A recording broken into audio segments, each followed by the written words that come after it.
Tamar Thomas, you produced Belfast, Kenneth Branagh's semi-autobiographical film about his childhood in Northern Ireland. And you've actually worked with him for many years now, previously as an assistant, more recently as a producer. How did that professional relationship get started? I was his assistant stage manager for his very first theatre company way back when, and sort of stuck with him ever since. I've really enjoyed working with him continually because it's such a varied career and doing lots and lots of different stuff. You know, we've gone theatre, film, TV, radio, you know, so it's been an extraordinary time and I'm very thankful. And how has that evolved over time? I imagine over those years, like you developed this trust with each other creatively. How does that come about? I think my job is to sort of to keep him happy, because if he's happy, then the rest of the unit are happy, and he's a delight to work with. He's delightful and kind and considerate, and yeah. And of course, this film is so personal to him specifically. What was it like working with him to try and kind of recreate this sense of his childhood, this memory of his childhood? The thing was, I needed to make him feel safe and secure, and to enable him to do the best work that he was able to do. So there was a lot of research into the script and the history. We did a lot of work in that, and then we were able then to put the best people around him. He's got a very core sense, a loyal group of collaborators, and who were really eager to come and work with him again, and especially on this piece. And of course, you're creating the story of people in his life. What was that casting process like? Jamie Dornan, Katrina Balfe, Judi Dench, who's worked with him many times. Like, how was assembling that family? What we really wanted to do really on this was finding the right people. So it was more that they were the right people, and then it was an added bonus if they were a well-known name. So the crew part was the casting of Buddy. He was our sort of key. Once we got him, then it was quite straightforward to go to the other people. And obviously people who came from Northern Ireland, we looked at actors who come from there first. And obviously we were incredibly lucky that we had Jamie Dornan and Kieran Hines, who are from there, and Katrina is just across the border. And Judy, whose mother was Irish. So, they all everybody in the cast had some sort of Irish blood within them. And that helped, I think, with the casting and the storytelling. And you shot this in the fall of 2020, which, of course, was right in, amid the COVID pandemic. I can only imagine as a producer, that creates its own challenges, the protocols, the safety, how it changes how everyone works. No, it was, anxiety inducing, I would say, but our main priority, as it is with all filming, is to make sure that everybody is safe. The well-being of our cast and crew was the priority. And, we needed to make sure that everybody felt protected. We did, which I think most people, we tested.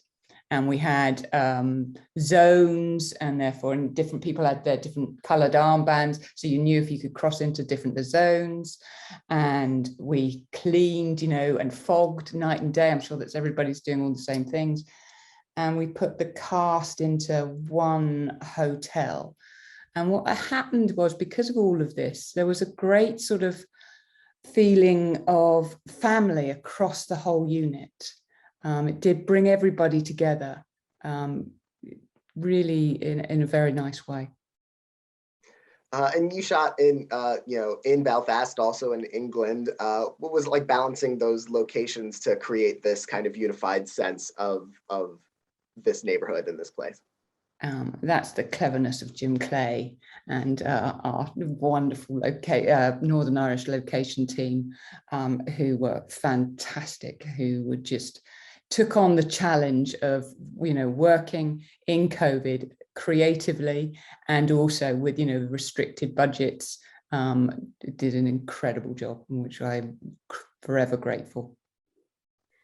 And it's this intimate family story, but it's punctuated by these intense moments of activity, the riots, a car bombing. Like how challenging and what were the challenges of those days of shooting and creating those set pieces? Yeah, and in the time of COVID, we were very lucky with our riot guys, because of course we could put them with scarves and masks over their faces, so that when we had more than 5 people on a set, we were able to mask them up, and so therefore they could be close together. And we have a great special effects team, Dave Watkins and Jimmy O'D, our stunt guys, who work with lots together. And then with Ken, they have a shorthand, because they've worked with Ken lots of times. They were able to work quickly and efficiently, and therefore you're not doing big long setups and lots of rehearsals. You were able to do it quite quickly, and to enable people to work safely. And the film is mostly in black and white. Was that always Kenneth's goal for this, to create that sense of memory? Yeah, it was like on the first page of on the very first draft of the thing, it said in black and white. So yeah, it was always in his arm, in his thoughts. And it was just, it's a sort of that sense of going back, but, and one's memory, we grew, black and white TV was what we watched, and, it sort of takes us back to that time. And I think that Harris, did an incredible job. The black and the white is so beautiful. It's such an intense color. And then when you get those splashes of color that come in when they go to the cinema, which is when, you go into his fantasy, his fantasy and his other life, it's just, I think, extraordinary. And you've got Van Morrison, Belfast native, contributing a lot of music to the film. What was it like getting him on board? And was him being from Belfast, was that a very easy kind of decision for him to make to come and be a part of this?